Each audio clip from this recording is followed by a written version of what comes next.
الحمد لله رب العالمين والصلاة والسلام على رسوله الكريم وعلى آله وأصحابه أجمعين أما بعد أعوذ بالله من الشيطان الرجيم بسم الله الرحمن الرحيم ولو أننا نزلنا إليهم الملائكة وكلمهم الموتى وحشرنا عليهم كل شيء قبلا ما كانوا ليؤمنوا إلا أن يشاء الله ولكن أكثرهم يجهلون۔ ہر قسم کی تعریف حمد و ثنا اللہ رب العالمین احکم الحاکمین کے لیے لائق، زیبا و سزاوار ہے۔ بعدہ درود و سلام کا نزول ہو تمام انبیاء کرام علیہم السلام پر، جنہوں نے اللہ رب العالمین کے پیغام کو لوگوں تک پہنچایا، خصوصاً میرے اور آپ کے آخری نبی محمد الرسول اللہ صلی اللہ تعالی علیہ وعلی آلہ واصحابہ وبارک وسلم پر، کہ جنہیں اللہ رب العالمین نے ساری دنیا کے لیے نبی اور رسول بنا کر بھیجا، اور جن کی نبوت اور رسالت قیامت کی صبح تک باقی رہنے والی ہے۔ محترم سامعین کرام، بزرگان دین، نوجوان ساتھیوں اور اسلامی ماں اور بہنوں، آج انشاءاللہ آپ حضرات کے سامنے 8ویں پارے کا خلاصہ پیش کیا جائے گا۔ اللہ رب العالمین سے دعا ہے اللہ تعالی ہمیں کہنے اور سننے سے زیادہ عمل کرنے کی توفیق عطا فرمائے، آمین۔ اللہ رب العالمین احکم الحاکمین نے 8ویں پارے کی ابتدا میں ارشاد فرمایا کہ وَلَوْ أَنَّنَا نَزَّلْنَا إِلَيْهِمُ الْمَلَائِكَةَ وَكَلَّمَهُمُ الْمَوْتَى۔ مشرکین مکہ اللہ کے رسول صلی اللہ علیہ وسلم سے مختلف مطالبات کیا کرتے تھے، اور یہ معاملہ صرف اللہ کے رسول صلی اللہ علیہ وسلم کے ساتھ نہیں رہا، بلکہ سارے انبیاءوں کے ساتھ یہی معاملہ رہا۔ حضرت نوح علیہ السلام سے اس کی شروعات ہوئی، ان کی قوم کے لوگوں نے حضرت نوح علیہ السلام سے جیسی باتیں کہی، وہی باتیں حضرت ہود علیہ السلام کے ساتھ بھی پیش آئی، وہی باتیں حضرت شعیب علیہ السلام کے ساتھ بھی ہوئی۔ موسیٰ علیہ السلام کا زمانہ آیا تو ان کے ساتھ بھی قوم کے لوگوں نے وہی باتیں بیان کی۔ اللہ رب العالمین نے قرآن مجید کے اندر ایک ایک نبی کا اور ان کی قوموں کے حالات کو بیان فرمایا ہے، اور اسی سورے میں اور اسی پارے میں اللہ رب العالمین نے حضرت نوح علیہ السلام کا، حضرت ہود علیہ السلام کا، حضرت صالح علیہ السلام کا، حضرت شعیب علیہ السلام کا، حضرت لوط علیہ السلام کا، ان سارے انبیاءوں کا تذکرہ اللہ تعالیٰ نے اسی سورے میں کیا ہے کہ قوم کے لوگوں نے ان سے عجیب عجیب قسم کے مطالبات کیے، اور وہ سارے مطالبات کس لیے تھے؟ ایمان نہ لانے کے بہانے، اللہ کے رسول پر ایمان نہ لانے، اللہ رب العالمین کی آیتوں کو جھٹلانے، اس کا انکار کرنے کے مختلف بہانے قوم تلاش لیا کرتی تھی۔ تو یہاں پر اللہ کے رسول صلی اللہ علیہ وسلم سے مشرکین مکہ نے کیا کہا تھا کہ اگر آپ کے ساتھ فرشتے نازل کیے جائیں، آپ کے ساتھ اگر آپ کی دعوت کا اقرار کرنے کے لیے یا آپ کی دعوت کی تصدیق کروانے کے لیے اگر فرشتے آپ کے ساتھ آ جائیں تو ہم ایمان لائیں گے۔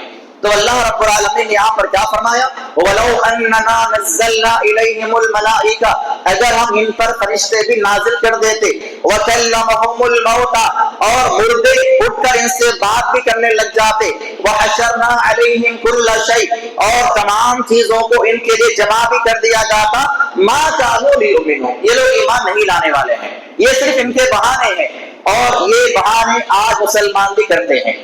جب ان کے سامنے اللہ اور اس کے رسول کی باتیں بیان کی جائے اور انہیں کسی غلط کام کی کرنے سے روکا جائے تو مختلف ہیلے اور مختلف بہانے آج کے مسلمان بھی کرتے ہیں۔ بڑے افسوس کی بات ہے۔ اور یہاں اللہ رب العالمین نے جو ہے مشرکین مکہ کا تذکرہ بیان فرمایا۔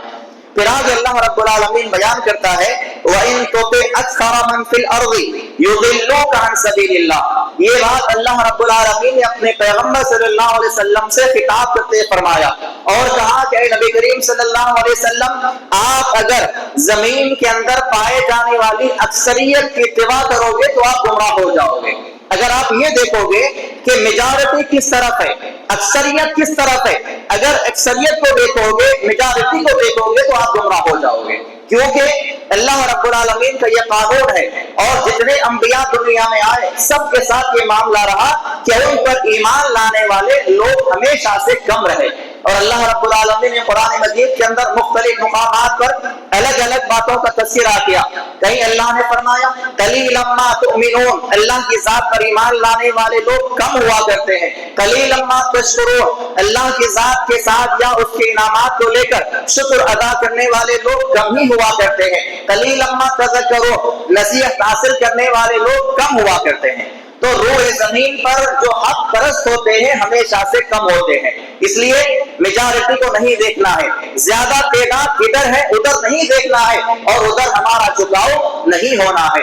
اللہ رب العالمین نے قرآن مجید میں اور اللہ کے رسول صلی اللہ علیہ وسلم نے اپنے حدیث میں اس بات کا تذکرہ کیا کہ قیامت کے دن جہنم میں داخل ہونے والی تعداد زیادہ ہوگی جنت کے مقابلے میں. اور اللہ رب العالمین نے جنت اور جہنم دونوں سے وعدہ کیا. اللہ نے جہنم سے کہا کہ میں تجھے بھر دوں گا، جنت سے اللہ نے کہا کہ تجھے بھی میں بھر دوں گا. جب قیامت کا منظر ہوگا اللہ رب العالمین جب فیصلہ کرے گا، جتنے جہنم میں داخل کیے جانے والے لوگ ہوں گے سب داخل کر دیے جائیں گے. متکبرین ہوں گے، فرعون ہوں گے، دنیا کے بڑے بڑے بادشاہ ہوں گے، مشرکین ہوں گے، منافقین ہوں گے، اور اسی طرح انسان تو انسان، ابلیس، اس کی ذریہ، شیاطین، جنات، یاجوج و ماجوج سارے جہنم میں داخل کر دیے جائیں گے. لیکن پھر بھی کیا عالم ہوگا؟ جہنم کا پیٹ نہیں بھرے گا. وہ کہے گی، اللہ رب العالمین نے سورہ قاف میں فرمایا، جہنم آواز لگائے گی حل امتلاتی، اللہ فرمائے گا کیا تو بھر گئی؟ تو جہنم کہے گی حل من مزید، مجھے اور چاہیے، میرا پیٹ نہیں بھرا. تو اللہ کے رسول صلی اللہ علیہ وسلم نے فرمایا اللہ تعالیٰ اس وقت جہنم میں اپنا پیر داخل کرے گا، تب کہے گی کہ اے اللہ اب میرا پیٹ بھر گیا. اور ادھر جنت کا معاملہ کیا ہوگا؟ جنت میں تو بہت کم لوگ داخل ہوں گے، اور جیسا کہ اللہ نے اس سے وعدہ کیا جنت کو بھرنے کا، اب سارے لوگ جہنم میں چلے گئے، اس کا تو معاملہ ہو گیا. جنت میں لوگ کم ہیں، تو اللہ کے رسول صلی اللہ علیہ وسلم فرماتے ہیں کہ اللہ تعالیٰ قیامت کے دن جب تمام لوگ جنت میں داخل ہو جائیں گے، اس کے باوجود بھی کئی جو ہے جنت کے علاقے، جنت کے حصے خالی ہوں گے، تو اللہ تعالیٰ اس کو پر کرنے کے لیے ایک نئی مخلوق کو پیدا فرمائے گا جنت کو پر کرنے کے لیے، اور اس نئی مخلوق کے ذریعے اللہ تعالیٰ جنت کو پر کرے گا، اس کا وعدہ پورا ہو جائے گا. تو اللہ رب العالمین نے یہاں پر فرمایا کہ وَإِن تُطِعْ أَكْثَرَ مَن فِي الْأَرْضِ جَمِيعًا لَيُضِلُّوكَ عَن سَبِيلِ اللَّهِ، اگر آپ زمین پر پائے جانے والے اکثریت کو دیکھو گے تو آپ گمراہ ہو جائیں گے. اللہ کے رسول صلی اللہ علیہ وسلم نے فرمایا افترقت اليهود على 71 أو 72 فرقہ، کہ یہود جو ہے 71 فرقوں میں تقسیم ہو گئے. اسی طرح وتفرقت النصارى على 71 أو 72 فرقہ، اور عیسائی لوگ جو ہے 72 فرقوں میں تقسیم ہو گئے. اور اسی طرح وتفترق امتی على 73 فرقہ، میری جو امت ہوگی وہ 73 فرقوں میں تقسیم ہو جائے گی. 73 فرقے امت محمدیہ کے اندر پائے جائیں گے. تو اللہ کے رسول صلی اللہ علیہ وسلم بیان فرماتے ہیں کہ کلہم فی النار الا ملۃ واحدہ، 73 فرقوں میں سے 72 فرقے جہنم میں داخل کیے جائیں گے، صرف ایک فرقہ جنت میں داخل کیا جائے گا. صحابہ نے سوال کیا من ہی یا رسول اللہ، اے رسول اللہ صلی اللہ علیہ وسلم وہ کون لوگ ہیں؟ آپ نے فرمایا ما انا علیہ و اصحابی، جس پر میں ہوں اور میرے صحابہ ہیں، اس طریقے پر عمل کرنے والے لوگ جنت میں داخل کیے جائیں گے. پھر آگے اللہ رب العالمین بیان فرماتا ہے کہ وَظَهَرُوا ظَاهِرَ الْإِثْمِ وَبَاطِنَهُ إِنَّ الَّذِينَ يَكْسِبُونَ الْإِثْمَ، کہ تم جو ہے ظاہری گناہ کرنے سے بھی اجتناب کرو، باطنی گناہ کرنے سے بھی اجتناب کرو. ظاہر میں گناہ تو بہت کم لوگ کرتے ہیں، جیسا کہ اللہ کے رسول صلی اللہ علیہ وسلم نے اپنے حدیث کے اندر نیکی اور گناہ کی تعریف بیان فرمائی. آپ سے سوال کیا گیا کہ نیکی کسے کہتے ہیں؟ اللہ کے رسول صلی اللہ علیہ وسلم نے فرمایا البر حسن الخلق، نیکی جو ہے اچھے اخلاق کا نام ہے. اور گناہ کیا ہے؟ والاسم ما حاک فی نفسک وکرہت ان یطلع علیہ الناس، گناہ اس بات کا نام ہے کہ گناہ کرتے وقت آپ کو اس بات کا ڈر لگا رہے کہ میں جو گناہ کر رہا ہوں اس گناہ کا علم لوگوں کو نہ ہو جائے. جہاں پر یہ فیلنگ، جہاں پر یہ بات ذہن میں آ جائے کہ یہ عمل میں کرتے وقت میری بات لوگوں کو نہ معلوم ہو تو وہ گناہ ہے. تو اللہ رب العالمین نے فرمایا کہ وَذَرُوا ظَاهِرَ الْإِثْمِ وَبَاطِنَهُ، نہ تم ظاہری گناہ کرو نہ باطنی گناہ کرو، اور جو لوگ گناہ کر کے اللہ رب العالمین کی بارگاہ میں آئیں گے سَيُجْزَوْنَ بِمَا كَانُوا يَقْتَرِفُونَ، ان کو ان کا بدلہ دیا جائے گا جو کچھ انہوں نے دنیا میں اعمال کیے ہوں گے۔ پھر آج اللہ رب العالمین نے مشرکین مکہ کے جو بڑے بڑے سردار تھے، ولید ابن مغیرہ، ابو جہل، ابو لہب، یہ سارے مشرکین مکہ کے بڑے بڑے سردار کیا کہا کرتے تھے کہ اللہ رب العالمین کو نبی بنانے کے لیے کیا تمہیں کو چننا تھا؟ مکہ کے بڑے بڑے سردار موجود تھے۔ ولید ابن مغیرہ کہتا تھا کہ اگر نبوت نازل ہونا ہی تھا، اگر اللہ کو نبی بنانا تھا تو میں زیادہ حقدار تھا، کیونکہ میرے پاس علم ہے، میرے پاس دولت ہے، میں مالدار ہوں، تمہارے پاس کیا ہے؟ اور اسی طرح ابو جہل بھی کہا کرتا تھا کہ اللہ کی قسم ہم اس کی اتباع ہرگز نہیں کریں گے اور نہ ہی ہم جو ہے آپ کو نبی مانیں گے۔ اگر نبی جو ہے آنے والے ہوتے یا نبی جو ہے اترنے والے ہوتے تو اللہ تعالیٰ ہم میں سے کسی کو نبوت عطا فرماتا۔ اللہ رب العالمین نے اس کا جواب دیا اور فرمایا اللہ اعلم حیث یجعل رسالتہ، اللہ تعالیٰ بہتر جانتا ہے کہ رسالت کا منصب کس کو عطا کیا جائے، کس کو نبی بنانا ہے، کس کو رسول بنانا ہے، یہ اللہ کو معلوم ہے، تمہیں یہ بات نہیں معلوم۔ اللہ رب العالمین نے اسی لیے ساری دنیا کے اندر سے اللہ تعالیٰ نے اللہ کے آخری پیغمبر محمد رسول اللہ صلی اللہ علیہ وسلم کے لیے نبوت کے لیے جو ہے مکہ شہر کا انتخاب کیا، جو ساری کائنات کا سب سے مکرم اور سب سے معظم شہر ہے۔ تو اللہ رب العالمین نے سارے انسانیت میں سے بنی کنانہ کو چنا، جو ساری کائنات کے لوگوں میں سب سے مکرم اور معظم شخصیت تھے اور بہت سم خاندان ان کا تھا۔ پھر بنی کنانہ میں سے اللہ رب العالمین نے قریش کو چنا، جو سارے لوگوں میں، سارے بنی کنانہ کے اولاد میں، خاندانوں میں سب سے بہترین خاندان تھا۔ پھر اللہ رب العالمین نے قریش کے خاندان میں سے بھی جو ہے بنو ہاشم کو اختیار کیا۔ بنو ہاشم میں اللہ رب العالمین نے عبداللہ کے گھر میں محمد رسول اللہ صلی اللہ علیہ وسلم کو پیدا کیا ہے۔ تو یہ نبوت کا منصب اللہ تعالیٰ جسے چاہتا ہے عطا کرتا ہے۔ دنیا والے لاکھ کہیں اللہ تعالیٰ کسی کو یہ منصب عطا نہیں فرماتا۔ پھر آگے اللہ رب العالمین نے بیان فرمایا کہ فَمَن يُرِدِ اللَّهُ أَن يَهْدِيَهُ يَشْرَحْ صَدْرَهُ لِلْإِسْلَامِ، اللہ تعالیٰ جس کے ساتھ بھلائی کا ارادہ کرنا چاہتا ہے اللہ تعالیٰ اس کو دین کی سمجھ عطا فرماتا ہے۔ دین کی سمجھ اختیار کرنا، صحیح دین پر عمل کرنا، صحیح دین کو ماننا، صحیح دین کی باتوں پر عمل کرتے ہوئے زندگی بسر کرنا، یہ ہر کسی کے بس کی بات نہیں ہے۔ اللہ تعالیٰ جس کے ساتھ بھلائی کرنا چاہتا ہے اللہ اس کو دین کی سمجھ عطا فرماتا ہے۔ پھر آج اللہ رب العالمین نے بیان فرمایا قُلْ تَعَالَوْا أَتْلُ مَا حَرَّمَ رَبُّكُمْ، اللہ رب العالمین نے کہا اے نبی کریم صلی اللہ علیہ وسلم آپ جو ہے لوگوں کے سامنے یہ اعلان پڑھ کر سنا دیے حرم ربکم، تمہارے پروردگار نے تمہارے لیے حرام کیا ہے۔ کیا کیا چیزیں اللہ رب العالمین نے بیان فرمائی؟ سب سے پہلی بات اللہ نے حرام کی اللہ تشرکوا بہ شیئا، کہ اس کے ساتھ کسی کو شریک کیا جائے، وبالوالدین احسانا، ماں باپ کے ساتھ اچھا برتاؤ کرنا ہے۔ اگر کوئی ماں باپ کے ساتھ نافرمانی کرتا ہے اللہ تعالیٰ نے اس بات کو حرام کیا ہے۔ اللہ کے رسول صلی اللہ علیہ وسلم نے اپنے فرامین کے اندر جو ہے ماں باپ کی نافرمانی کے تعلق سے بے شمار مرتبہ جو ہے روایات نازل فرمائی اور کئی مرتبہ اللہ کے رسول صلی اللہ علیہ وسلم نے لوگوں کو نصیحتیں فرمائی۔ اور اللہ رب العالمین نے بھی قرآن مجید کے اندر آپ سورہ بقرہ پڑھ لیے، سورہ آل عمران کا مطالعہ کر لیں، سورہ نساء کا مطالعہ کر لیں، سورہ انعام میں اللہ رب العالمین نے اسی بات کا تذکرہ کیا، آگے بات آئے گی سورہ بنی اسرائیل میں اللہ رب العالمین نے اسی بات کو دہرایا۔ ماں باپ کا مرتبہ اللہ رب العالمین نے بہت زیادہ بلند اور بالا کیا ہے، اور جو لوگ ماں باپ کی نافرمانی کرتے ہیں وہ اس بات کو جان لیں کہ گویا اللہ رب العالمین نے جس کام کو حرام کیا ہے وہ حرام کا ارتکاب کر رہے ہیں۔ چاہے ماں کی نافرمانی ہو، چاہے باپ کی نافرمانی ہو، ماں باپ کی نافرمانی کرنے والا اللہ کی نگاہ میں حرام کام کا ارتکاب کرنے والا ہے اور وہ گناہ کبیرہ کا مرتکب ہے۔ ایسے آدمی کو اللہ تعالیٰ ہرگز معاف نہیں کرے گا۔ آج ہم نوجوانوں کو دیکھتے ہیں ماں باپ کی نافرمانی میں حد سے زیادہ آگے بڑھے ہوئے ہیں، اور جب وہی ماں باپ مر جاتے ہیں تو ان کے نام سے 40واں 10واں 50واں 60واں کیا جاتا ہے۔ اس سے کیا فائدہ ہے؟ جب تک ماں باپ تھے نہ ان کو کھلایا، نہ ان کو پلایا، نہ ان کو کپڑا پہنایا، نہ ان سے بات کی، نہ ان کو پوچھا، اور جب انتقال کر گئے تو ان کے مرنے کے بعد جو ہے محلے میں شہر میں اعلان کرتے ہیں کہ فلاں تاریخ کو ہمارے والد کا 10واں ہے، فلاں تاریخ کو ہمارے ماں والدہ کا 30واں ہے، 40واں ہے۔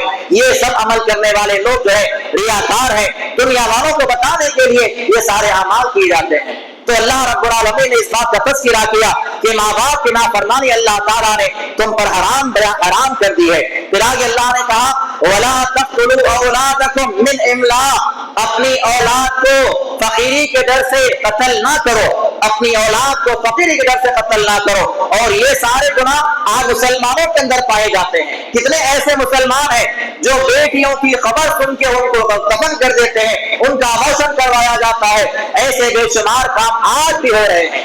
ایسا نہیں کہ زمانے جاہلیت میں سارے کام ہوتے تھے، زمانے جاہلیت میں اسلام کے آنے سے پہلے، قرآن کے اترنے سے پہلے جو کام دنیا میں پائے جاتے تھے، آج وہ سارے کے سارے کام جو ہے وہ لوگ کر رہے ہیں جو اسلام کا نام لینے والے ہیں۔ تو اللہ رب العالمین نے صاف فرما دیا وَلَا تَقْتُلُوا أَوْلَادَكُمْ مِنْ إِمْلَاقٍ، اپنی اولاد کو جو ہے فقیری کے ڈر سے قتل نہ کرو، کیونکہ تم کو بھی روزی دینے والے ہم ہیں، ان کو بھی روزی دینے والے ہم ہیں۔ پھر آج اللہ رب العالمین نے کہا وَلَا تَقْرَبُوا الْفَوَاحِشَ مَا ظَهَرَ مِنْهَا وَمَا بَطَنَ، ظاہری جو ہے فحش اور برے کام ہو یا باطنی فحش اور منکر کام ہو، ان تمام کاموں سے اجتناب کرو، اس کے قریب بھی نہ جاؤ۔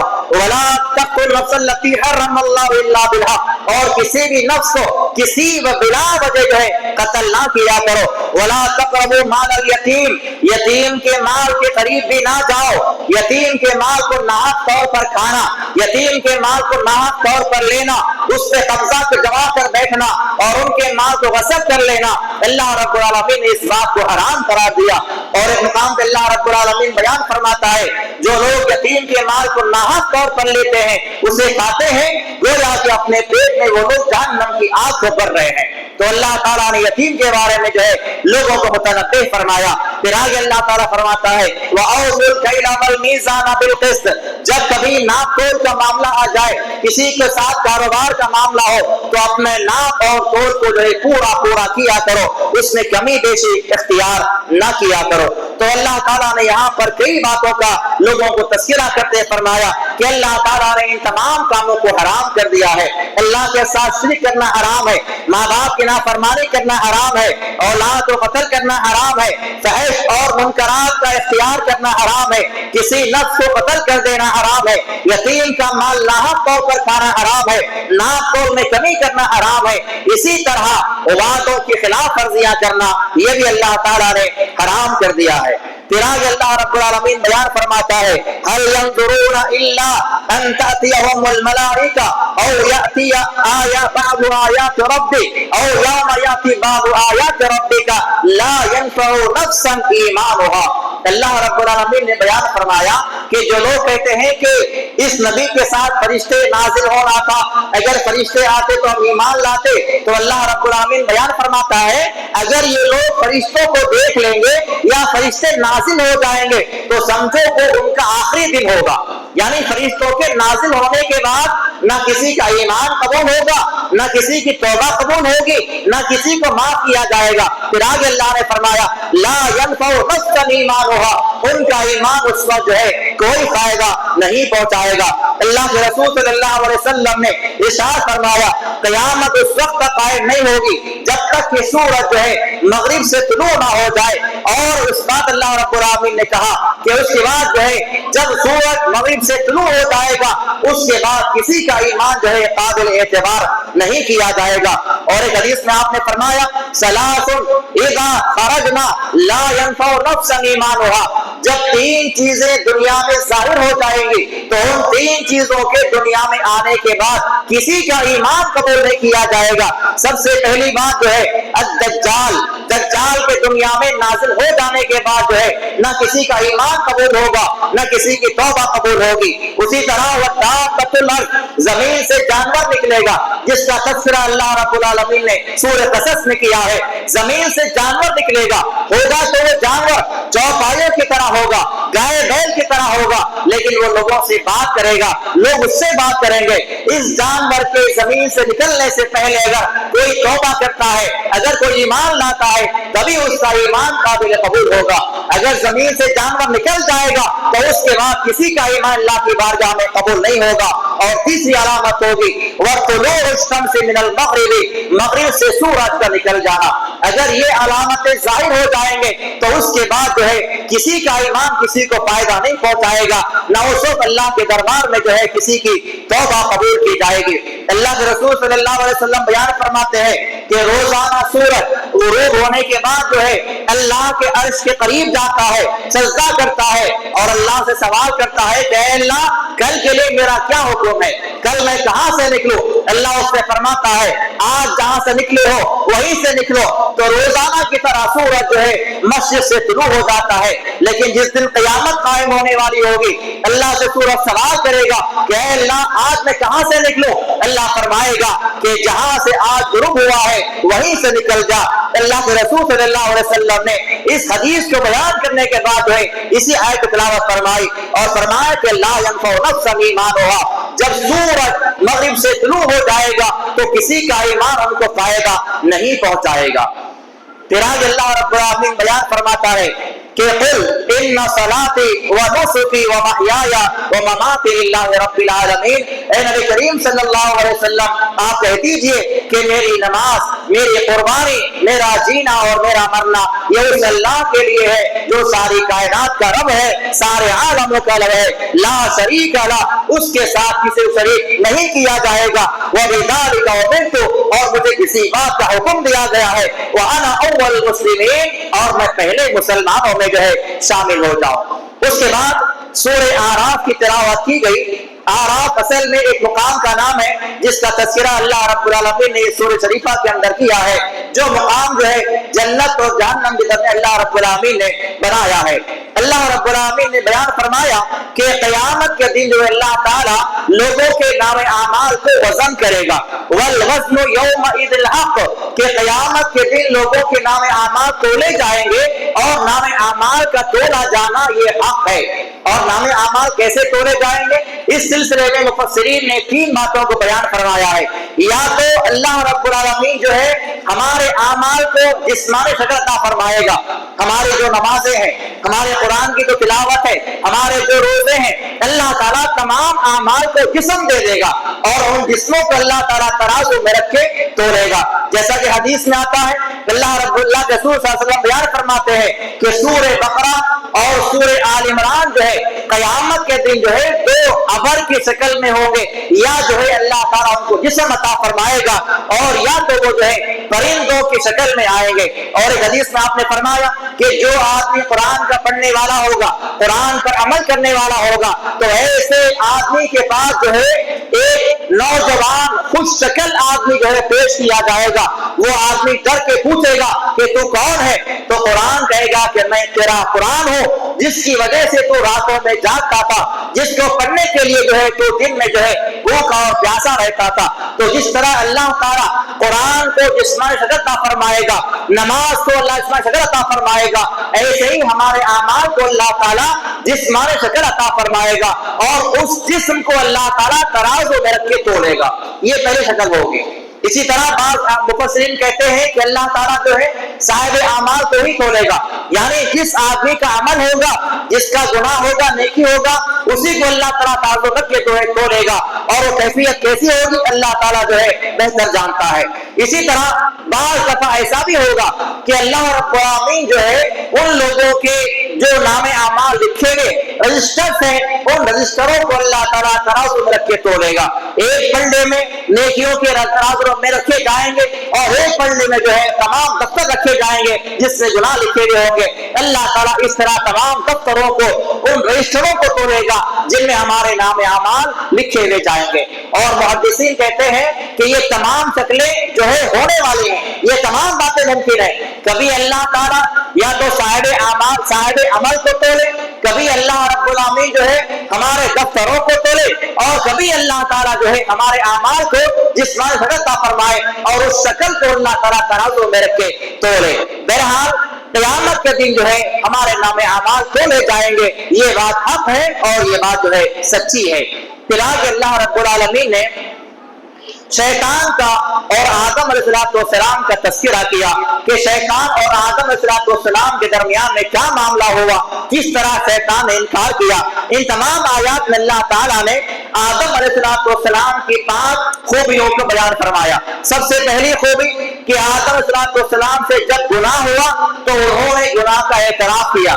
تو معلوم یہ ہوا کہ انسان سے گناہ ہونے کے بعد اگر انسان جو ہے اپنے گناہ کا اعتراف کرتا ہے تو وہ انسانیت ہے, اور اگر گناہ کا اعتراف نہیں کرتا تو وہ انسانیت نہیں ہے بلکہ وہ ابلیسیت ہے, وہ شیطانیت ہے. یہ پہلا ان کا اللہ نے تذکرہ فرمایا.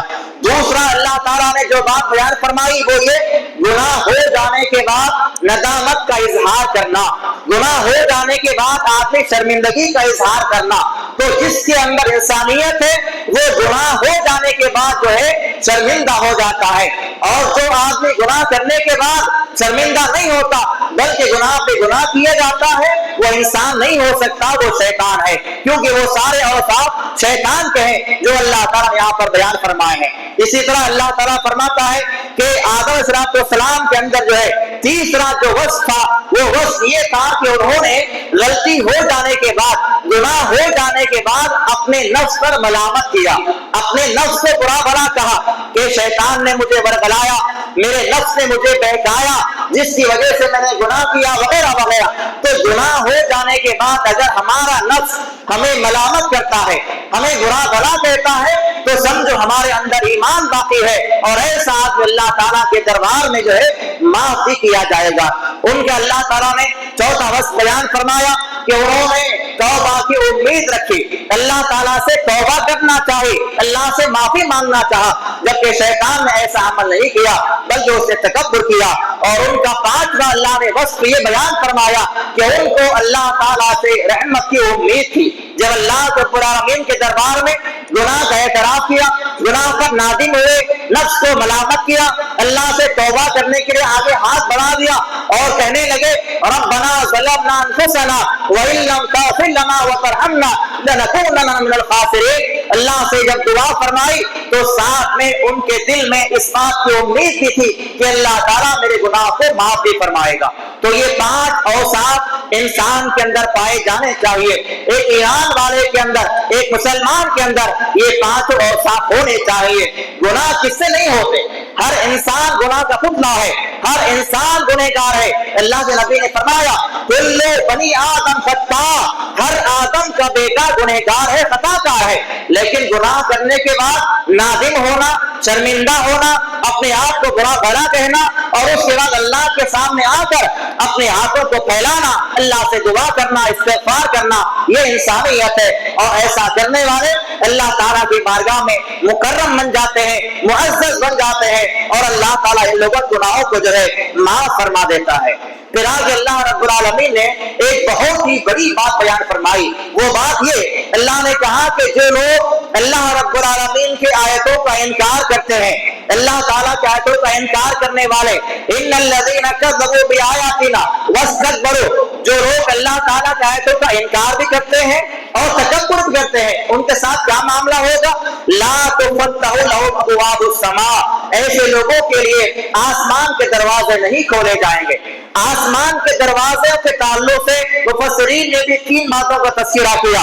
اس سے مراد یا تو جو ہے ان کے اعمال اللہ کے دربار میں نہیں پہنچائے جائیں گے, یا تو ان کی روحیں مرنے کے بعد جب ان کی روح نکل جائے گی اس روح کو اللہ تعالیٰ آسمان میں داخل ہونے نہیں دے گا بلکہ وہیں سے ان کو پھینک دیا جائے گا اور ان کا مقام سجین ہوگا جو کہ 7 زمینوں کے نیچے ہے. یہ اس کا مطلب ہے. اور بات کہتے ہیں کہ ان کی دعائیں اللہ کے دربار میں نہیں پہنچے گی. جو لوگ اللہ تعالیٰ کی آیتوں کا انکار بھی کرتے ہیں, تکبر بھی کرتے ہیں, ان کے ساتھ یہ معاملہ ہوگا, نہ ان کے نیک اعمال اللہ کے دربار میں پہنچیں گے, نہ ان کے ارواح, ان کی روحیں اللہ کے دربار میں پہنچائی جائیں گی, نہ ان کی دعائیں اللہ تعالیٰ جو ہے قبول فرمائے گا. یہ ان کا عمل ہوگا. پھر آگے اللہ تعالیٰ فرماتا ہے ان کے ساتھ اور کیا معاملہ ہوگا کہ وہ لوگ جنت میں اس وقت تک داخل نہیں کیے جائیں گے جب تک کہ حتی یلج الجمل فی سم الخیاط, جب تک کہ سوئی کے ناکے میں سے اونٹ نہ گزر جائے. ایک بہت بڑا اونٹ، جبکہ ہم دیکھتے ہیں کہ اونٹ کی جو ہے جسامت کیا ہے، اونٹ کیسا جانور ہے. اللہ تعالیٰ نے یہاں پر مثال دینے کے لیے سمجھایا، جیسے ایک اونٹ کا سوئی کے سوراخ میں سے داخل ہونا ناممکن ہے، ایسا ہی اللہ تعالیٰ کی آیتوں کا انکار کرنے والوں کا جنت میں داخل ہونا ناممکن ہے. یہ بات اللہ نے سمجھائی اور فرمایا کہ جو لوگ اللہ تعالیٰ کا انکار کرنے والے، تکبر کرنے والے، نافرمانی کرنے والے، شرک کے اعمال اختیار کرنے والے، کفر کرنے والے لوگ ہیں، وہ جنت میں داخل نہیں کیے جائیں گے جب تک کہ سوئی کے ناکے میں سے اونٹ نہ گزر جائے. پھر آگے اللہ رب العالمین نے جو ہے اعراف والوں کا تذکرہ بیان فرمایا کہ اعراف والے کیا ہے. اصل اعراف والوں کا معاملہ یہ ہے، اس سلسلے میں بہت ساری باتیں مفسرین نے بیان فرمائی ہے، لیکن سب سے صحیح اور راجح اور زیادہ بہتر بات یہ لگتی ہے کہ اعراف والے لوگ وہ لوگ ہیں جن کے نیکیاں اور گناہ دونوں برابر ہوں گے. جب ان کے نام اعمال تولے جائیں گے تو ان کے نیکیاں بھی برابر ہوگی، ان کے گناہ بھی برابر ہوں گے. اب اللہ تعالیٰ کیا کرے؟ تو اللہ تعالیٰ جو ہے اپنا فیصلہ صادر فرمانے تک ان کو اعراف میں رکھے گا. اعراف کیسا مقام ہے؟ اعراف جنت اور جہنم کے درمیان میں ایک دیوار ہے، ایک مقام ہے. وہاں پر کھڑے ہونے والے لوگ جو ہے جنت کے مناظر بھی دیکھیں گے، جہنم کے عذابات بھی دیکھیں گے. پلٹیں گے تو جہنم نظر آئے گی، سامنے چہرہ کریں گے جنت کے مناظر دیکھیں گے. جنت میں ایمان والے بیٹھے ہوئے ہیں، تختوں پر ٹیک لگائے بیٹھے ہیں، شراب پی رہے ہیں، شہد استعمال کر رہے ہیں، بے شمار انعامات سے بہرابر ہو رہے ہیں. تو یہ ان کا معاملہ ہوگا. اس کے بعد جو ہے اللہ تعالیٰ اعراف والوں کو جو ہے بہت سارے وہاں پر معاملات ہوں گے، اللہ نے تفصیل سے ان کا واقعہ بیان فرمایا. بہرحال آخر میں اللہ تعالیٰ جو ہے تمام اعراف والوں کو اپنی مہربانی سے، اپنے فضل سے جو ہے جنت میں داخل فرما دے گا. سارے اعراف والے جن کے گناہ اور نیکیاں برابر تھے، اگر وہ توحید پر قائم تھے، انہوں نے شرک نہیں کیا تھا، تو وہ سارے کے سارے اعراف والے اللہ تعالیٰ کی مہربانی سے، اس کے فضل سے جنت میں داخل کر دیے جائیں گے. پھر آگے اللہ رب العالمین بیان فرماتا ہے کہ ان ربکم اللہ الذی خلق السماوات والارض فی ستۃ ایام. تمہارا پروردگار وہ ہے جس نے زمین و آسمان کو جو ہے 6 دنوں میں پیدا کیا. اور ان 6 دنوں کی تفصیل حدیث کے اندر موجود ہے. اللہ کے نبی نے فرمایا، صحیح مسلم کی روایت ہے کہ اللہ رب العالمین نے ہفتے کے دن مٹی کو پیدا کیا، اللہ تعالیٰ نے اتوار کے دن پہاڑوں کو پیدا کیا، اللہ رب العالمین نے پیر کے دن درختوں کو پیدا کیا، اللہ رب العالمین نے منگل کے دن جو ہے تمام دنیا کے اندر جو برائیاں دنیا میں نازل کی گئی وہ ساری برائیاں منگل کو پیدا کی گئی. اسی طرح چاشمبے کا دن آیا، اللہ تعالیٰ نے اس دن جو ہے تمام اچھائیوں کو پیدا فرمایا. تمام قسم کی اچھائیاں، نور، روشنی، ہر قسم کی بھلائی چاشمبے کو پیدا کی گئی. جمعرات کا دن آیا، اللہ رب العالمین اس دن جو ہے تمام جانوروں کو پیدا فرمایا. اور جمعہ کے اللہ رب العالمین نے عصر کے اوقات کے بعد، عصر کی نماز کے بعد کا جو وقت آتا ہے، اس وقت میں اللہ تعالیٰ نے آدم علیہ السلام کو پیدا فرمایا. تو اللہ کے رسول صلی اللہ علیہ وسلم نے اپنی حدیث کے اندر ان سارے ایام کی وضاحت فرمائی. ہفتے کے دن مٹی کو پیدا کیا گیا، اتوار کے دن پہاڑوں کو، پیر کے دن درختوں کو، منگل کے دن جو ہے برے کاموں کو، چاشمبے کے دن اچھائیوں کو، اور جمعرات کے دن اللہ تعالیٰ نے جانوروں کو پیدا کیا، اور جمعہ کے دن آدم کی جو ہے پیدائش کی گئی. تو اللہ تعالیٰ نے یہاں پر اس بات کا تذکرہ فرمایا کہ تمہارا رب وہ رب ہے جس نے 6 دنوں میں اللہ تعالیٰ نے زمین و آسمان کو پیدا کیا، اور اس میں پائے جانے والی سارے مخلوقات کو اللہ تعالیٰ نے پیدا فرمایا. پھر کہا ادعوا ربکم تضرعا وخفیا، تم اللہ رب العالمین سے دعا کرو عاجزی کے ساتھ، انکساری کے ساتھ اور خاموشی کے ساتھ اللہ کے جو ہے اللہ سے مانگا کرو. صحابہ کرام رضوان اللہ علیہم اجمعین کے بارے میں آتا ہے کہ وہ لوگ جو ہے دعا میں بلند آواز کیا کرتے تھے. اللہ کے رسول صلی اللہ علیہ وسلم نے فرمایا، اے ساتھیو اپنی آوازوں کو کم کر دیا کرو، کیونکہ تم ایسی ذات کو سنا رہے ہو جو نہ بہرا ہے، نہ تمہارے اعمال سے وہ جو ہے بے خبر ہے، بلکہ وہ ذات جو تمہارے دلوں کی آواز کو بھی جاننے والا ہے، جو تمہارے دلوں میں پائے جانے والے وسوسوں سے بھی واقف ہے، تم ایسی ذات کو سنا رہے ہو تو کیوں تمہاری آواز جو ہے بلند ہو، بلکہ اپنی آوازوں کو پست کرو۔ اللہ نے یہاں بھی اسی بات کا تذکرہ فرمایا کہ ادعوا ربکم تضرعا وخفیا، تم اللہ تعالیٰ کو پکارو تضرع کے ساتھ، انکساری کے ساتھ، عاجزی کے ساتھ اور خاموشی کے انداز میں۔ ہمیشہ دعائیں جو ہے آدمی کو خاموشی کے انداز میں کرنی چاہیے، ہمیشہ ہم دعائیں جو ہے آہستگی کے ساتھ کریں تاکہ آزو بازو والوں کو معلوم نہ ہو ہم اللہ سے کیا مانگ رہے ہیں۔ اس میں دو باتیں پائی جاتی ہیں، ہم اللہ سے جو بھی سوال کریں گے اگر بازو والا سن لے گا تو ایک ہنسی مذاق کا جو ہے ذریعہ بن سکتا ہے، ہماری اور رب کی بات ہے، ہم اللہ سے کیا مانگیں اللہ بہتر جانتا ہے۔ اور دوسری بات اس میں جو ہے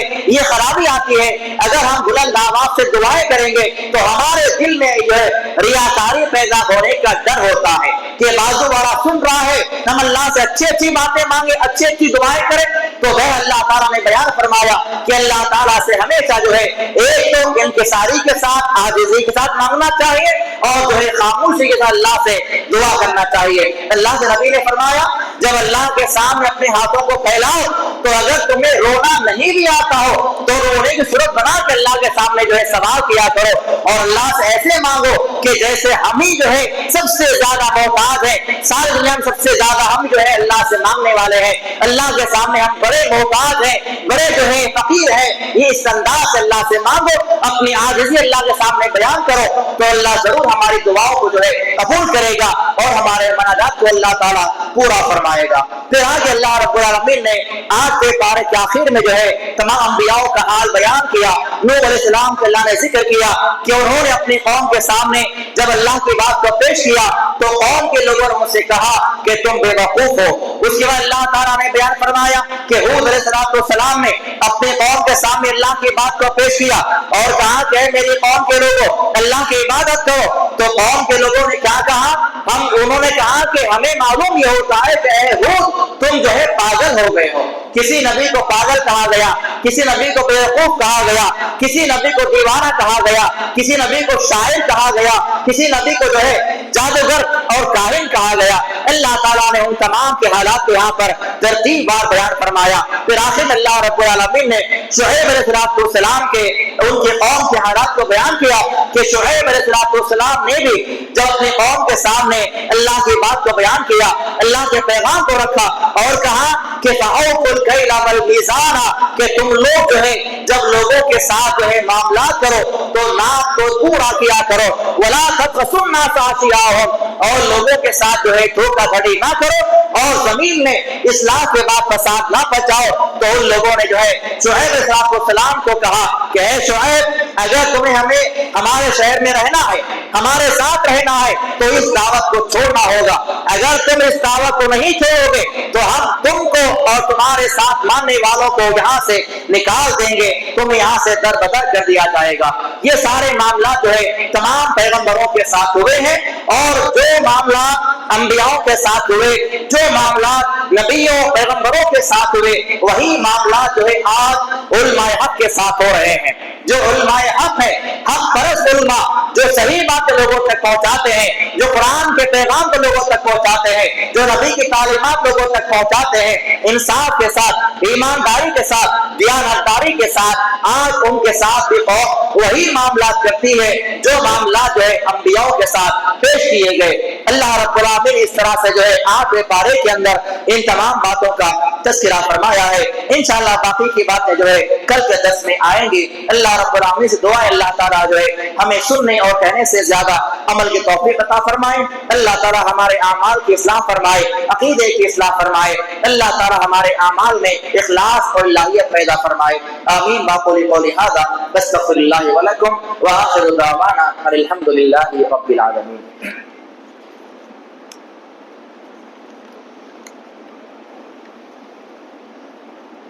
ایک سوال آیا ہوا ہے کہ عورت کا نماز میں پیروں کا چھپانا ضروری ہے کیا؟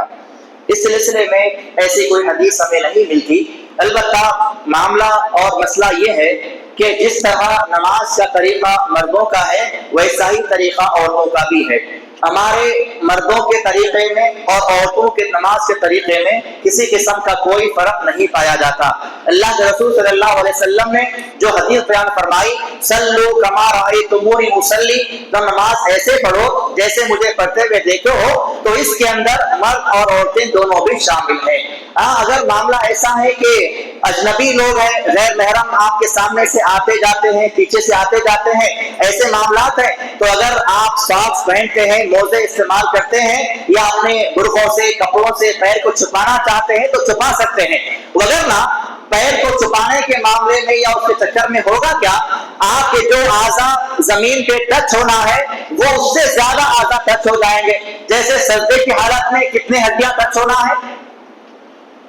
7 ہڈیاں، صرف 7 جسم کے ہڈیاں سجدے کی حالت میں زمین پہ لگنا ہے۔ یہ 2 ہتھیلیاں، دونوں گھٹنے، دونوں جو ہے اپنے پیر کے انگلیاں، یہ ہو گئے 6، اور پیشانی اور ناک ملا کر 7، یہ 7 اعضاء ہی زمین پہ لگنا ہے اور ٹچ ہونا ہے۔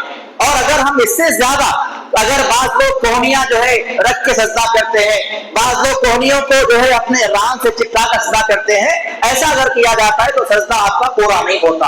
بہرحال خلاصہ یہ کہ جس طرح مردوں کے احکامات ہیں اسی طرح کے احکامات عورتوں کے لیے بھی ہیں۔ عورتوں کے لیے نماز کا طریقہ کچھ بھی الگ نہیں ہے، نہ سجدہ الگ ہے، نہ رکوع الگ ہے، نہ قیام الگ ہے۔ تو بہرحال جو پیر کے چھپانے کی بات ہے، ایسا کوئی مسئلہ یا ایسی کوئی بات احادیث کے اندر موجود نہیں ہے۔ واللہ اعلم بالصواب۔ جزاکم اللہ خیر واحسن الجزاء۔ السلام علیکم ورحمۃ اللہ وبرکاتہ۔